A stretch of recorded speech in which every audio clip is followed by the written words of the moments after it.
campaign politics. Joining me now is Congresswoman Gwen, Democrat from Wisconsin. She was a staunch supporter of Rice's amid the Republican criticism. And Joan Walsh, editor-at-large of Salon.com and an MSNBC political analyst. Thank you both for being here tonight. Thank you, Reverend. Thank you, Reverend Sharpton. Congresswoman, what is your reaction to Ambassador Rice's announcement? I can tell you, I am saddened, I'm enraged. This was always a fabricated, trumped-up allegation. This, not very bright. Enough time on this program to walk through her tremendous accomplishments over the last 20 years in public service. I think that the Republicans see an opportunity to have Senator Kerry appointed as Secretary of State and be able to run a special election off-cycle to be able to win John Kerry's seat in Massachusetts. As you might remember, President Obama sort of blew Romney away in Massachusetts, 60% to about 39%, right. And it was a little bit closer with the Elizabeth Warren Brown race, 56% to maybe about 43%. So all throughout these trumped-up charges of her not being very bright and trustworthy, they always ended every sentence with, but Senator Kerry would be, he'd be confirmed without a hitch. So this is about as partisan as we have seen Republicans. Now, Joan, the Congresswoman raises the politics of it, which I want to discuss, but it was very personal, very ugly. A source close to Susan Rice told the Daily Beast this week that it has been vicious, says a Rice loyalist who spoke on the condition of anonymity. There is a strain of sexism in these attacks. And when you look at them saying she's not very bright, look at her background. 2009 till now, U.S. Ambassador to the UN. 2004, Foreign Policy Advisor to the John Kerry campaign. 1993 to 2001 in the Clinton administration. She's a Rhodes Scholar, a Ph.D. from Oxford University.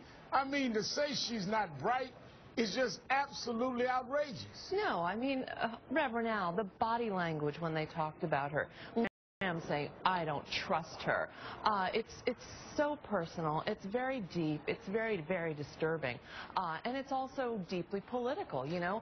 John McCain is a terribly sore loser. Susan Rice said some things in 2008 defending her candidate, the president. He's never forgiven her. Lindsey Graham, all the man cares about is fighting off a Tea Party challenger. And so he gets to go back to South Carolina and he gets to say, I thwarted the president, the newly reelected president, and I took down a wonderful African-American woman. I have to say, I don't know that they're deliberately putting race in the equation, but maybe there's something unconscious about it. But a lot of the people who've been targeted in this administration, Eric Holder, Van Jones, Lisa Johnson, Shirley Sherrod, Susan Rice, have been African-Americans. I don't know how it works out that way, but it has, and I feel like I have to point to it. So it's a sad day. Susan Rice will be fine. She's a brilliant woman. She's going to go on and do great things for the country. But we've lost a public servant, and the president has been thwarted. And I think this bodes terribly for the supposed new bipartisan cooperation that we're all supposed to hope for. I don't see it coming. Congresswoman, we've also seen a blatant double standard. In November, Matt Lauer, he confronted McCain about why he stood up for Condoleezza Rice after a massive intelligence failure in 2005. Let me show you both the question and the response and get you to give me your view on this. You said opponents of Condoleezza Rice were expressing sour grapes after an election loss. Why is this different? Because every intelligence agency in the world, including the British, believed that Iraq had weapons of mass destruction. It's an entirely different situation.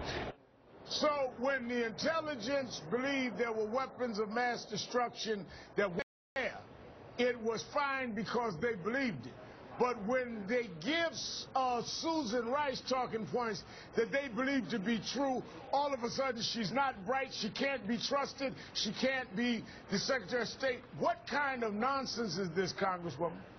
It's nonsense. I mean, what can I add to that, Reverend Sharpton?